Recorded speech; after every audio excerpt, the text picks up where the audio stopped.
베드로는 편지를 보내며 1장 말미에 영원하신 하나님 말씀으로 우리가 거듭났다라고 선언하였습니다. 그 말씀이 바로 베드로전서 1장 23절입니다. 너희가 거듭난 것은 썩어질 씨로 된 것이 아니요 썩지 아니할 씨로 된 것이니 살아있고 항상 있는 하나님의 말씀으로 되었느니라. 아멘. 하나님 말씀으로 우리는 거룩하게 또 거듭나게 되었음을 분명히 선포하고 있습니다. 그리고 이 장에서는 그리스도인들이 바로 말씀으로 공급받아 믿음이 자라 차츰 성숙해져야 함을 우리에게 가르치고 있어요. 거듭난 자에게 버려야 할 것이 있습니다. 바로 1절로 베드로 사도는 이야기하죠. 모든 악독과 모든 기만과 외식과 시기와 모든 비방하는 말, 그것을 버리라 라고 분명히 말하고 있습니다. 여기서 악독은요, 마음속에서 남을 해하려고 하는 무자비한 악을 의미하고요, 기만은 미끼, 덫, 올가미 의미를 가진 단어에서 유래되었는데 속이는 것을 말합니다. 외식은 겉과 속이 다르고요, 시기는 열등감에서 나오는 행동으로 타인이 잘 되는 것을 방해하는 것이지요. 그리고 비방은 온갖 종류의 중상모략, 악담 등을 이야기하고 있습니다. 베드로는 말씀으로 거듭난 우리는 이 모든 것을 버려야 한다라고 분명히 명령하고 있습니다. 특별히 생각해 보면 이 5가지 버려야 할 것들이 다 우리의 말과 관련되어 있음을 살펴볼 수 있죠. 하나님 말씀으로 거듭난 우리는 특별히 우리 말에 변화를 가져와야 합니다. 나 중심의 말에서 이제는 하나님 중심의 말을 해야 합니다. 나를 위한 말에서 이제 하나님을 위한 말로 변화되어져야 하는 것이지요. 우리는 이런 변화를 가져와야 합니다. 하나님 말씀으로 우리는 변화되어지고 새롭게 되어져 가야 합니다. 그래서 오늘 본문에서는 베드로 사도가 3가지 동사를 통하여 우리에게 말하고 있습니다. 첫 번째 동사는 이미 1절에서 말했듯이 버려야 한다라는 것입니다. 1절에 버리고 라는 단어는 헬라어로 아포티데미입니다. 집어치우다, 벗어 던지다, 따로 두라, 버리다 라는 의미를 가지고 있죠. 그리고 2가지 동사는 바로 2절에 기록되어져 있습니다. 2절 말씀입니다. 갓난아기들 같이 순전하고 신령한 젖을 사모하라. 이는 그로 말미암아 너희로 구원에 이르도록 자라게 하려 함이라. 아멘. 두 번째 동사는 바로 사모하라 라는 것입니다. 이 사모하라 라는 단어의 헬라어는 에피포데오입니다. 사랑에 빠지다, 원하다, 갈망하다, 절실히 바라다 라는 의미를 가지고 있지요. 그리고 3번째 동사는 바로 자라게 하려 함이라 라입니다. 헬라어로는 아욱사노입니다. 기르다, 커지다, 자라다, 증가하다라는 의미를 가지고 있지요. 베드로 사도는 이 3 동사를 통하여 우리가 어떤 삶을 살아가야 하는지를 말하고 있습니다. 바로 뺄셈의 삶과 또 덧셈의 삶, 그리고 그것을 이루어가는 삶이 무엇인지를 말하고 있는 것이지요. 먼저 뺄셈의 삶에 대하여 1절에 대하여 말씀드렸습니다. 우리의 말 중에는 버려야 할 것들이 있습니다. 그리고 덧셈의 삶은 무엇일까요? 갓난아이들과 같이 순전함으로 신령한 젖을 사모하라 라고 말하고 있죠. 이 젖은 무엇입니까? 바로 하나님의 말씀입니다. 그러면 그 말씀은 무엇을 분명하게 이야기하고 있습니까? 바로 예수 그리스도입니다. 우리는 예수님으로 충만한 삶을 살아가야 합니다. 이것이 바로 덧셈의 삶입니다. 그런데 바울 사도는요, 오늘 덧셈의 삶을 단순히 무언가 하나를 더하라는 정도로 이야기하고 있지 않습니다. 바로 갓난아이 같이라고 우리에게 권면하고 강조하고 있죠. 사느냐 죽느냐의 문제인 것입니다. 갓난아이에게 있어서 젖은 생명줄인 것이지요. 경험주의자들이 풀지 못하는 숙제가 있다고 합니다. 경험주의자들은요, 경험을 통해서만 우리는 지식을 습득한다라고 주장합니다. 그런데 갓 태어난 아이가 어떻게 모유를 빠는 행동을 하는 것일까요? 그것을 어떻게 알았을까요? 사실 뱃속에 있을 때 우리 모두가 알듯 그들은 입술로 영양분을 먹지 않습니다. 바로 탯줄을 통해 영양분을 공급받죠. 그런데 놀랍게도 아무리 작은 신생아일지라도 그 입술로 모유를 먹거나 젖병에 있는 분유를 빨아 먹습니다. 전혀 경험하지도 않은 것인데 그가 행하고 있는 그 갓난아이가 젖병을 빨지요. 물론 이에 대하여 경험주의자들이 반박을 하기도 합니다. 그러나 여기서 그런 주의자들의 이야기를 하고 싶은 것이 아닙니다. 갓난아기가 젖을 사모하는 것은요, 하나님의 창조 질서입니다. 바로 하나님께서 젖을 사모하게 만든 것이지요. 그래야 살기 때문입니다. 즉 베드로의 말은 사느냐 죽느냐의 말인 것입니다. 우리의 덧셈은 그냥 하나 더하고 그냥 예수님을 믿을까, 그냥 예수님을 따를까의 정도의 문제가 아닙니다. 우리의 덧셈은 예수님이 아니면 우리는 죽는다라는 그 믿음으로, 그 간절함으로 바로 사모하며 나아가라는 것입니다. 그렇게 우리의 인생은 예수님을 더하고 예수님을 바라고 예수님을 따르는 복된 삶이 되어야 합니다. 그 삶에 하나님은 은혜를 베풀어 주시는 것이지요. 그렇게 우리가 세상의 것은 빼고 예수님을 덧셈하여 살아가는 인생은 구원에 이르도록 자라게 하여 주실 줄을 믿습니다. 오늘 본문에서 구원에 이르도록 자라게 함이라 라는 단어의 이 말씀을 때로는 이해하기 어렵게 다가오기도 합니다. 그런데 성서학자들이 베드로 전서와 성경에서 말하는 이 구원에 대한 시점들이 조금씩 다르다라고 설명합니다. 즉 지금 2절에서 말하는 구원에 이르도록 자라게 함이라 라는 말씀은요, 예수 그리스도가 다시 오심으로 말미암아 우리가 완전한 구원을 이룰 것을 말하는 그 때를 말합니다. 즉 우리가 죄를 회개하고 죄 사함을 받아 구원을 얻은 때가 아니라 바로 우리의 완전한 구원은 다시 오시기로 약속한 주님이 다시 오실 때 우리는 새 생명을 누리고 영생을 누리게 되어질 줄을 믿습니다. 그때는요, 온 피조 만물도 구원을 얻는 역사가 일어납니다. 즉 베드로가 말하고 있는 그 구원에 이르도록 자란다라는 것은 예수님이 다시 오실 그때까지 우리는 성화되어져 가고 자라나간다라는 것입니다. 잘 빼고 잘 더하면 우리는 균형 있게 잘 자라게 되어질 줄을 믿습니다. 사실 잘 빼고 잘 더하는 이 뺄셈과 덧셈의 삶에 대하여 예수님이 본을 보여주셨지요. 주님은 세상에 있는 모든 것을 다 버리셨습니다. 사실 그 높고 높은 부자도 버리고 이 땅에 오신 주님은요, 사실 이 땅에서 충분히 이 땅의 왕이 되실 수도 있었습니다.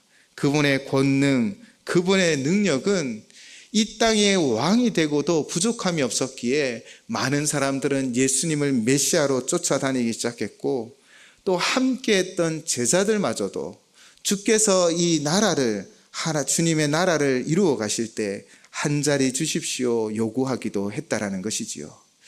그러나 주님은 이 땅에 미련을 두지 않았습니다. 주님은 오직 겸손히 이 땅의 왕의 자리를 버리셨지요. 세상 것은 버리셨습니다. 그리고 예수님이 더하신 것이 무엇입니까? 바로 그 약속의 말씀들을 그 삶으로 이루어 가셨습니다. 예수님은 말씀을 더하여 가셨지요. 구약의 수많은 메시아에 대한 예언들대로 예수님은 이 땅에 오셨고 십자가를 지셨고 부활 승천하셨습니다. 그 말씀들을 삶으로 다 덧셈하셨습니다. 뺄셈과 덧셈의 삶이 만들어낸 것이 무엇입니까? 바로 우리를 위한 구원의 완성인 것이지요. 이처럼 우리의 삶도 뺄셈과 덧셈을 잘하면 성장하고 또 하나님의 뜻을 이루는 귀한 삶이 되어질 줄을 믿습니다. 바로 예수님이 이러한 삶을 사셨고, 베드로 사도는 3절을 통하여 우리는 이미 주의 그 십자가의 인자하심을 알고 있다라고 말하고 있습니다. 우리가 예수님을 믿고 예수님을 따라간다면 예수님이 뺄셈과 덧셈을 삶을 살아갔듯 우리의 인생에 세상은 빼고 예수님으로 충만하여 하나님 뜻을 이루어가는 성도의 삶이 되시기를 주님의 이름으로 부탁을 드립니다. 특별히 이 세 가지 동사를 말씀드렸습니다. 버리고, 사모하라, 자라게 하려 함이라. 이 세 동사의 주체가 다르다라고 학자들은 이야기합니다. 버리고 사모하는 것은 우리가 가져야 할 것입니다. 우리는 세상을 버리고 오직 예수님을 덧입으셔야 합니다. 그러면 바로 하나님께서 우리를 자라게 하여 주십니다. 자라게 하려 함이라. 하나님께서 세상 것을 버리고 주를 의지하는 우리를 건축하여 주십니다. 바로 4절, 5절을 통하여 베드로 사도는 그 건축을 설명하고 있지요. 4절, 5절 말씀입니다. 사람에게는 버림바가 되었으나 하나님께는 택하심을 입은 보배로운 산돌이신 예수께 나아가 너희도 산돌같이 신령한 집으로 세워지고 예수 그리스도로 말미암아 하나님이 기쁘게 받으실 신령한 제사를 드릴 거룩한 제사장이 될지니라. 아멘. 우리가 덧셈 뺄셈을 잘하면요, 신령한 집으로 세워져 갈 것을 믿습니다. 바로 오늘 하나님 약속의 말씀입니다. 그러면서 베드로 사도는 먼저 예수님께 나아가야 함을 이야기합니다. 예수님께서는 어떤 대우를 받으셨습니까? 사람들에게 버림바가 되셨습니다.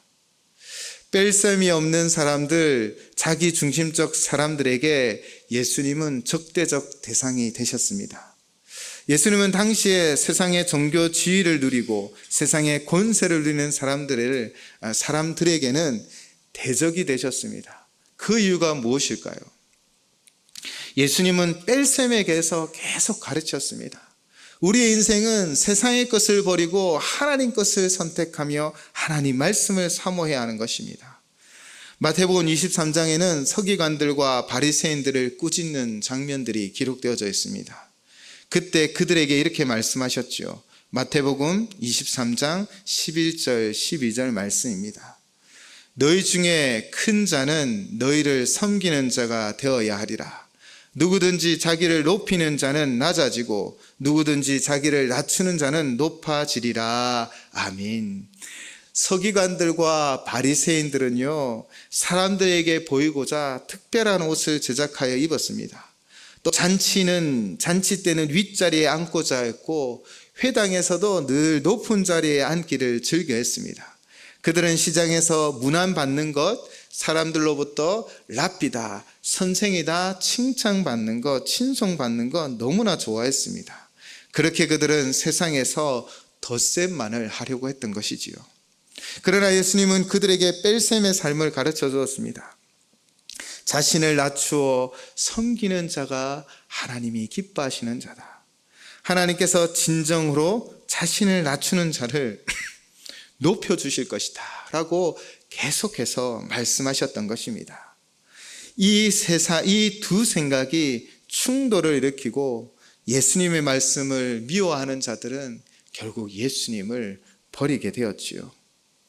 그를 십자가에 못 박음으로 그들은 그들의 자신들의 지위를 유지하고 자신들의 권세를 지키려 했던 것입니다. 그러나 하나님께서는 이 세상의 유일한 길을 이루기 위하여 독생자도 아낌없이 보내주셨고 또한 그분을 살리셨습니다. 바로 예수 그리스도는 십자가의 죽으심으로 끝이 아니라 진정한 부활이 되어주셨고 산돌이 되어주셨습니다. 그렇게 주님은 우리에게 뺄셈의 삶이 얼마나 중요한지를 보여주고 있는 것입니다. 우리의 시작은 바로 산돌이신 예수 그리스도로부터 시작되어지는 것이지요. 그분을 덧셈하고 그분으로 충만할 때 우리는 변화되어집니다. 여기서 우리가 산돌이신 예수님께 나아간다라는 것은 어쩌면 우리의 삶이 어떤 삶이 되어질 것인가를 베드로 사도는 또 예견해 주는 것 같습니다.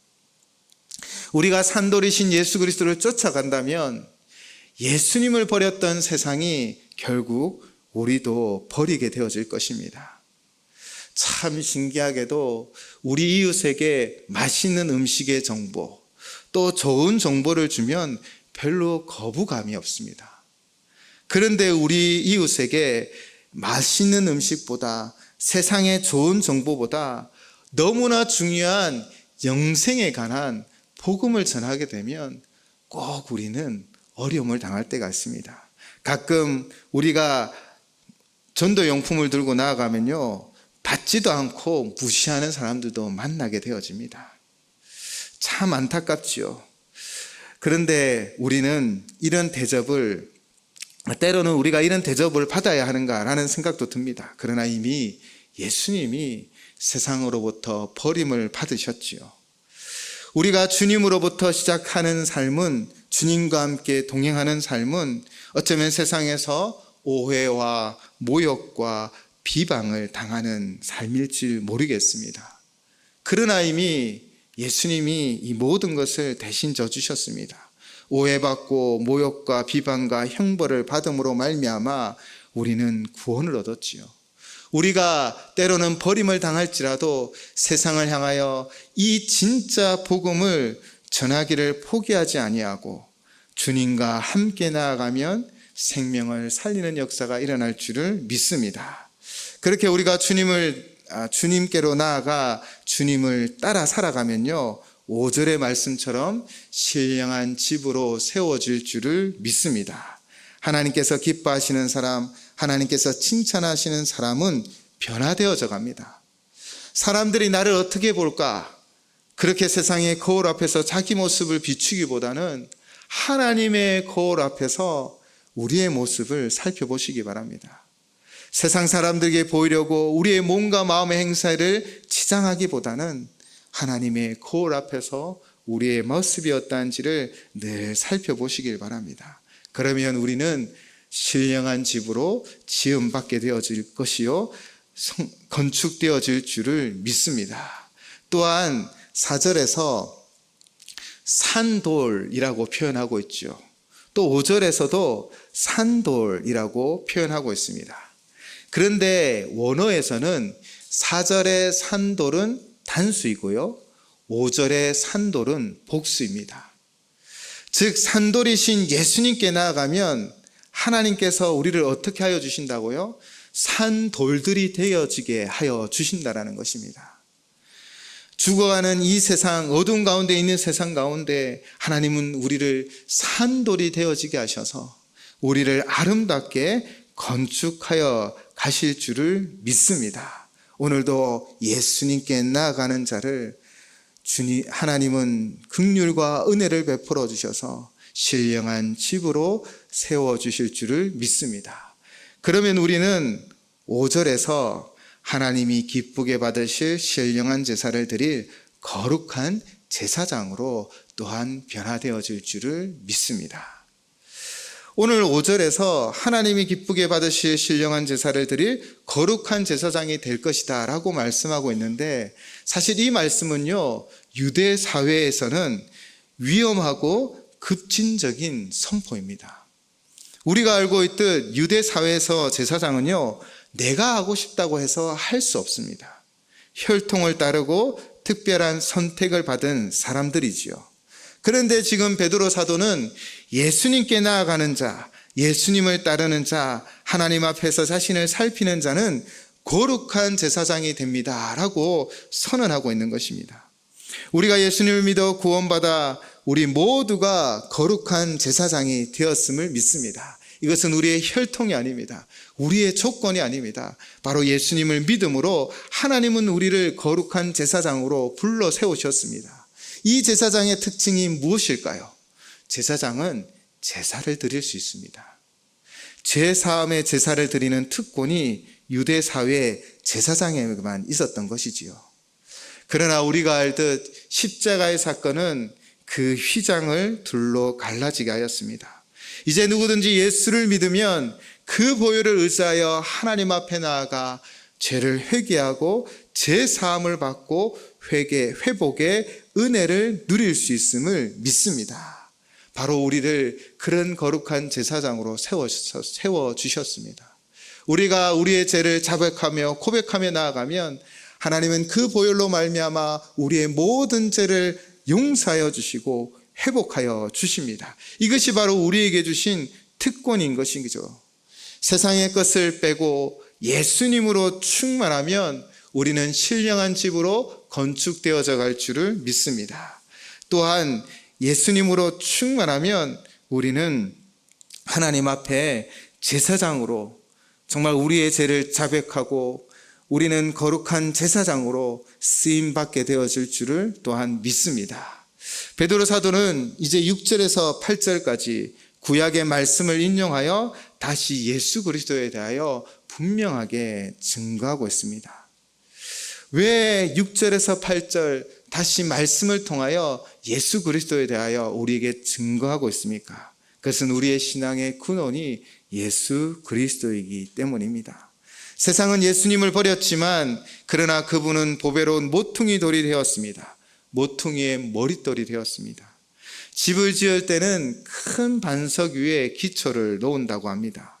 그래서 그 기초의 반석을 초석 또는 머릿돌이라고 부른다고 합니다.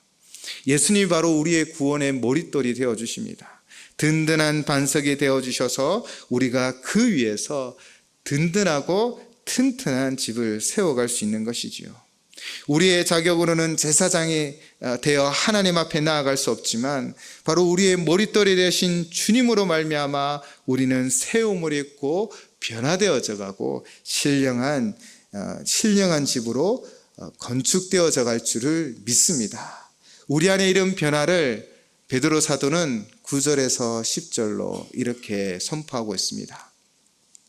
그러나 너희는 택하신 족속이요 왕 같은 제사장들이요 거룩한 나라요 그의 소유가 된 백성이니 이는 너희를 어두운 데서 불러내어 그의 기이한 빛에 들어가게 하시니에 아름다운 덕을 선포하게 하려 하심이라. 너희가 전에는 백성이 아니더니 이제는 하나님의 백성이요 전에는 긍휼을 얻지 못하였더니 이제는 긍휼을 얻은 자니라. 아멘. 그러나 너희는, 우리는 사실 우리의 조건과 우리의 자격으로는 구원받을 수 없는 사람들이었습니다. 우리는 사실은 세상의 것을 늘 채우려고 했습니다. 세상에서 인정받고 세상에서 높임받고 어쩌면 지금도 그런 삶을 살아가려고 아웅바웅 살아가고 있는 줄 모르겠습니다. 그러나 오늘 하나님 말씀 가운데 우리가 뺄셈 세상의 것은 버리고 오직 주님으로 충만한 삶을 살아가면 우리는 신령한 집으로 건축되어져 갈 줄을 믿습니다. 그리고 어떤 변화가 우리에게 있습니까? 그러나 너희는 바로 택하신 족속이 되어진다라는 것입니다. 혈통으로 선택받은 이스라엘이 아닙니다. 우리는 오직 예수 그리스도의 그 보혈로 하나님께 택함 받은 족속이 되고 하나님 백성이 되었습니다. 또 우리는 왕 같은 제사장이라고 분명히 말합니다. 우리의 신분은 더 이상 죄인이 아닙니다. 우리는 하나님의 자녀이며 다 왕자와 또 공주임을 믿습니다. 우리의 신분은 이런 변화를 가졌고 또한 앞에서 말했듯 제사장의 신분으로 하나님 앞에 나아갈 수 있는 것이지요.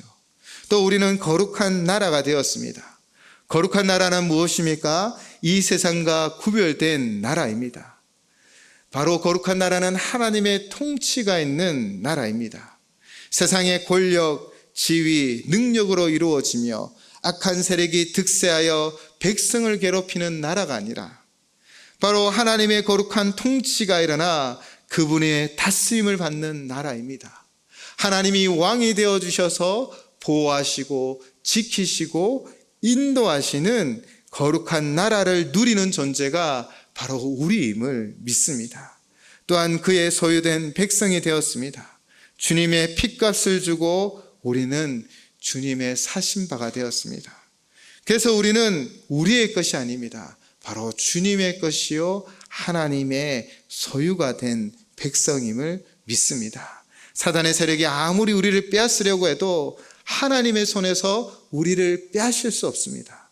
바로 예수 그리스도의 그 보혈이 우리의 모든 죄를 다 덮었고, 예수 그리스도의 그 보혈이 우리의 연약함과 부족함을 다 덮고 오직 하나님 자녀로 선택받게 하였고 하나님 소유가 되게 하여 주신 것입니다.